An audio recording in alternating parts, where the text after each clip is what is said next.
CEO panel discussion. May I now invite on stage Executive Vice Chairman and Managing Director, Kotak Mahindra Bank, Uday Kotak.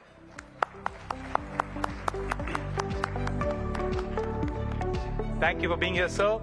Joining you, CEO and Managing Director, Hindustan Unilever Limited, Sanjiv Mehta. Thank you, sir. Chairman, JSW Group, Sajjan Jindal. Thank you, sir. Vice Chairperson, Apollo Hospitals, Preeta Reddy. And India's G20 Sherpa, Amitabh Kant. Thank you all so much for being here. May I also invite on stage Associate Editor, ET Mumbai, Arijit Burman, who will be moderating the panel. Thank you, sir. The topic of discussion, private sector capex revival, key to 8% growth. Capex to India's economy is what caffeine is to my system. So without further ado, this is going to be a supremely interesting chat. Over to you, Arijit. Thanks, Iris. You know, I want to start with an interesting factoid that we stumbled upon the other day. Between the quintet of India Inc.'s heavy hitters, and many of them are in this room, that's Mr. Mukesh Ambani, Mr. Chandrasekaran, Mr. Kumar Mangalam Birla, Mr. Mittal, who's here, Mr. Sajjan Jindal. A little over $172 billion of capital expenditure has been lined up over the next 12 to 16 months. That's 5% of our nominal GDP for fiscal 23. From cement to steel, green energy to EVs, 5G, home is clearly where their heart is. But is that enough? Prime Minister, Mr. Modi, urged Indian industry to unleash their animal spirits right after budget, nudging all of you to step up, losing your purse strings, and capitalize on the new global supply chain opportunities to boost output. So let the entrepreneurial instincts flourish. Mr. Kant, I want to start by asking you with a counterintuitive question, which is, you know, when global trade is slowing down, is 8% really a realistic target? Nobody is convinced that any economy, including China, will continue to grow at 8 to 10% over the next 5 to 10 years. So do we need to recalibrate the number itself? So over the next 5 fiscals, it's largely projected that India will grow at about 6.8%. My personal view is that it's not adequate. India needs to grow at minimum 8% per annum over a long period of time. If you have to become a $5 trillion and then subsequently a $10 trillion economy and raise the per capita income of Indians, I think what has happened, if you look back, the government has carried vast number of structural reforms from GST, IBC, RERA, bringing down corporate tax rates to redefinition of MSMEs, etc. It's pushed for manufacturing through the production-linked incentive scheme in a very big way. And I think if you look across the world as well, there are countries in the region itself, Korea, Taiwan, earlier Japan, and in recent times China, which have grown at double-digit figure for almost 2.5 decades plus. Yeah. Even during periods when the global growth was slowing down, and India itself has grown earlier at high rates of 8 to 9%, but it's grown for relatively short periods of 4 to 5 years. But we need to sustain this over a 3-decade period, and I've been a long-term believer that this can't be done without the private sector actually accelerating the pace of investments. I think the gross fixed capital formation in India has to rise. It's increased to about 29%, but at its peak, it's been at 36% in 2004. And that needs to be accelerated. I think the real point is that right now, the corporate balance sheets are really good. The bank balance sheets are really good. The NPAs are at an all-time low, 4.4%. Also that the government gave out a huge bonanza of 1.4, in 2019, August to September, what was it? The government gave out a bonanza of 1.45 lakh crores to bring our corporate tax to international levels. And I think it's really time to ponder over whether the country would have been better served if that resources would have been put into infrastructure or would have been used to push a consumer demand if the private sector is not investing adequately. I think the animal spirit of the private sector must rise up to the occasion now. To my mind, it's imperative, it's absolutely imperative that now is the time for the private sector to go and take all risks. If you look back in the last 3 to 4 years, actually, other than 3-4 large private sector groups who've taken the risk to invest, there are very few private sectors the balance sheets are really good now. Now is the time. So there is consumer demand is rising, capacity utilization has taken place. The country has to grow. So it's the time now for the private sector. This is the time. But Mr. Kotak, I'll come to the private sector part, but a large part of our investment story is also predicated upon FDI. And since FY21, FDI figures are coming down. With this narrative around nearshoring, reshoring, do you worry FDI inflows into countries like India will further go down? Like venture dollars, it's 2 billion, which has come down from 12 billion in the Jan-March quarter alone. So is that a problem area? I think divided into two parts, the strategic part and the tactical part. You've seen a significant slowdown in the rest of the world, valuations correct, particularly in some of the startup and the tech areas. Because the slowdown in FDI is much more linked to those events around which a lot of investment came, probably at very high valuations. But if you look at India's position today on the global stage, India has managed its geopolitics for its economics brilliantly.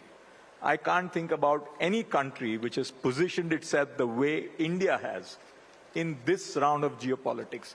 1 year ago, when we had this big Russia invasion of Ukraine, I was very worried. Oil was going up. What's going to happen to India? We've got to take sides between Russia and the West. But India navigated that position and is today on the global stakes table of geopolitics.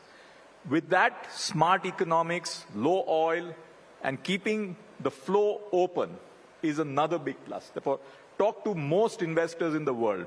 There are not too many places on planet Earth which give the kind of stability which India has today. And the nature of investments is moving more, not necessarily in startups at very high valuations, to more real economy areas. And from all that we are talking to some of the largest sovereigns and pension funds around the world, they're wanting to come in scale and size and are actually looking at a lot more flowers bloom. One of the things which has happened is you talked about 5-6 groups. We need many flowers. Yeah. And what we need to see, in addition to larger investments by these 4 or 5 groups, why can't we see the animal spirit come into broader corporate India? And that is our challenge. Let's move beyond that. And Mr. Kant, rest assured, private sector will rise to the occasion, give them time, and do not suggest increase of taxation, please. Thank you. I'm saying this simply because, we've been saying that we've been at the cusp of this big private sector capex boom for the last 2.5 years. It's time we actually did it. True.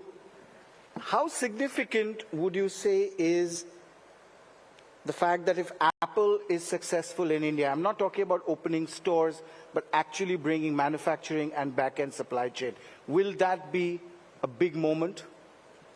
No, it's very, very significant. Let me first say that you have a manufacturing company partly relocating and partly enhancing its total manufacturing in India. Well, Apple is a much talked about story here, but Samsung has done this in a as much bigger way as possible. It's happened in electronics, but if you look at the production-linked incentive scheme, we are doing it across 14 sectors. So if you're spending 27 billion, that means you're giving 5%. The objective is that we should actually get 520 billion worth of investment in that overall. That is the logic, that we do not have size and scale of manufacturing, and therefore to make you bigger and bigger and bigger, and every year you keep enhancing your production and productivity to become global in size and scale. But the important thing to realize is that the PLI is there for just 5 years. India must become a highly productively efficient economy. We must be very competitive. We must be more productively efficient and more competitive than China is right now in 5 years' time. That's the challenge for all Indians. And that would require us to scrap even more rules, regulation, procedures, and states to really act. You know, you need about 10 states of India to grow at double digit for India to grow at 8%. Yeah. But Mr. Mehta, our strength has always been services. Come what may, they have actually cushioned our stock markets. Is the manufacturing narrative overwhelming the services story, which has been robust so far in India and has worked? You know, first, I think the important bit is it's not an either-or story.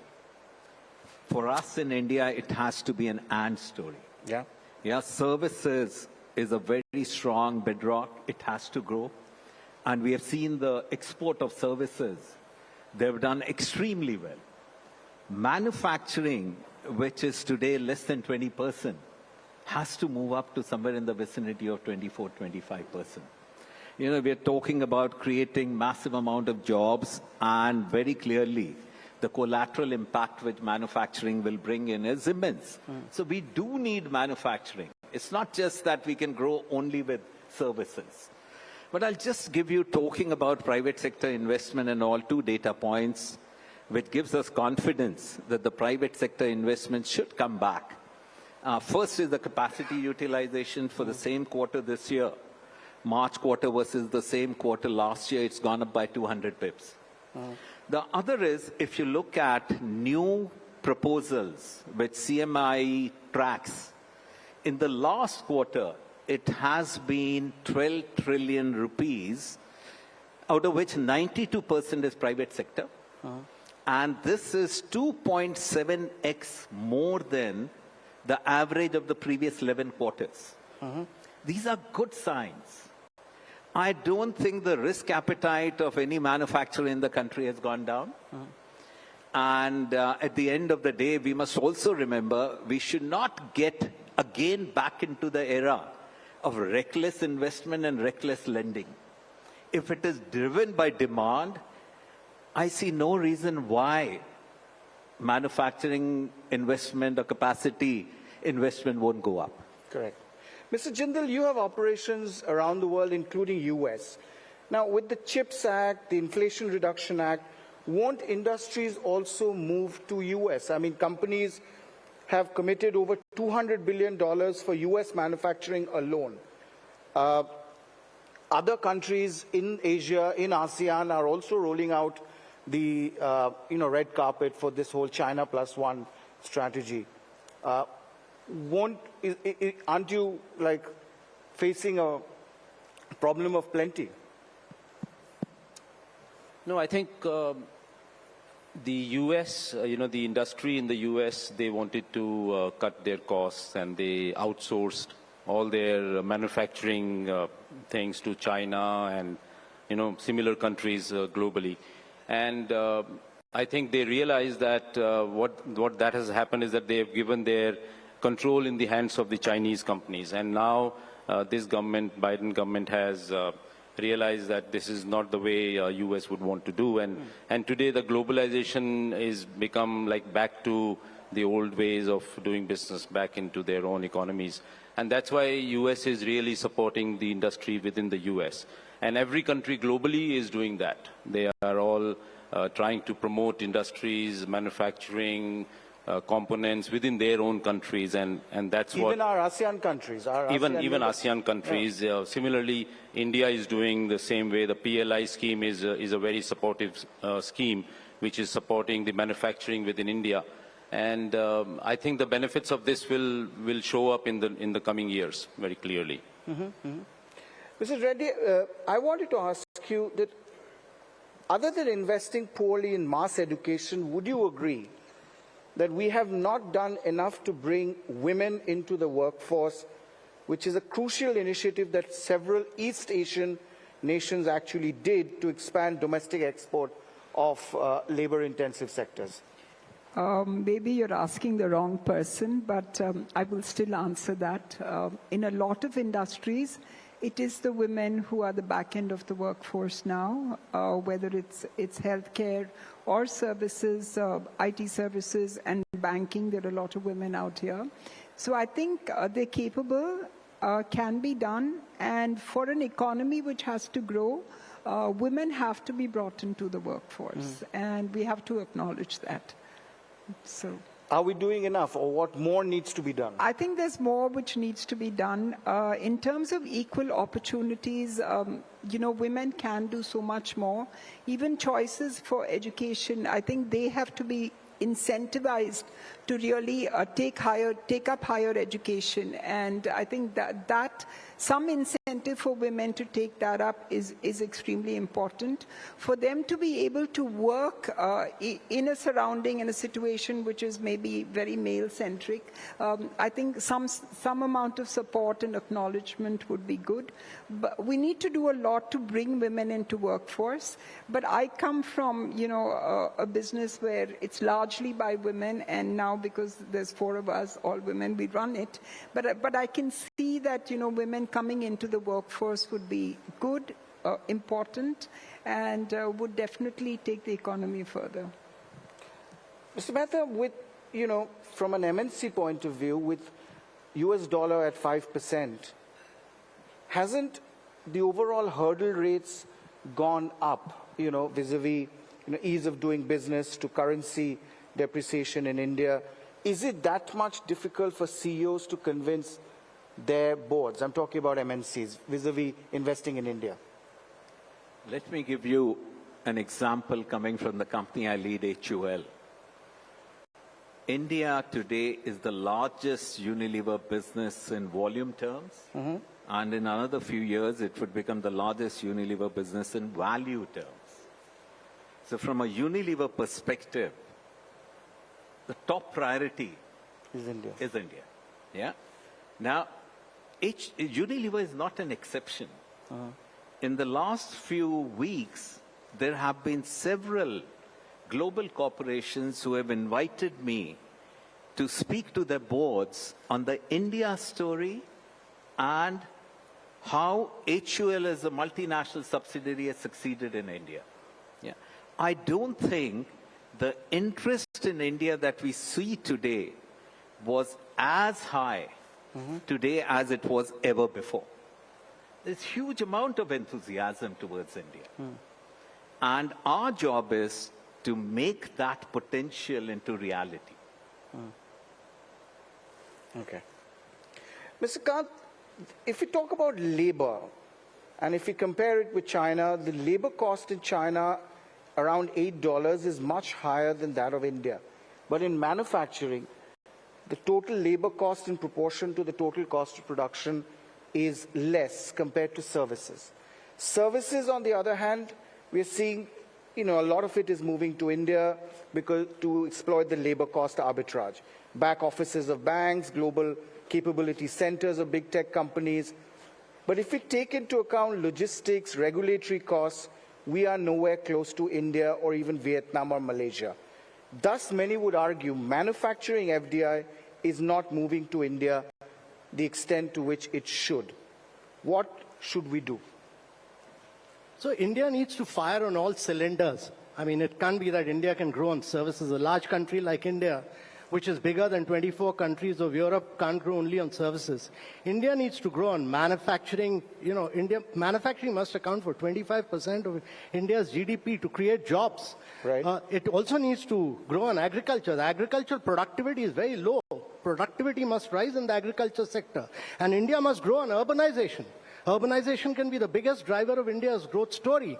And I think all this is very closely linked to creation of quality infrastructure. And I think one of the key things which has been done in the last 2-3 years in the budget is taking the outlays for infrastructure from 6.7 lakh crores to about 13.8 lakh crores or something, almost doubling the outlay. So the focus on creating top-class quality infrastructure is huge in terms of creating good quality roads, in terms of creating expressways. I mean, to have created 55,000 kilometers of road, that's almost 1.5 times the diameter of entire Earth. So if you travel around the country, you'll see that the quality of infrastructure and the turnaround time at the ports, etc., has hugely improved now. And I think that will have a long-term implication on better productive efficiency in India's economy.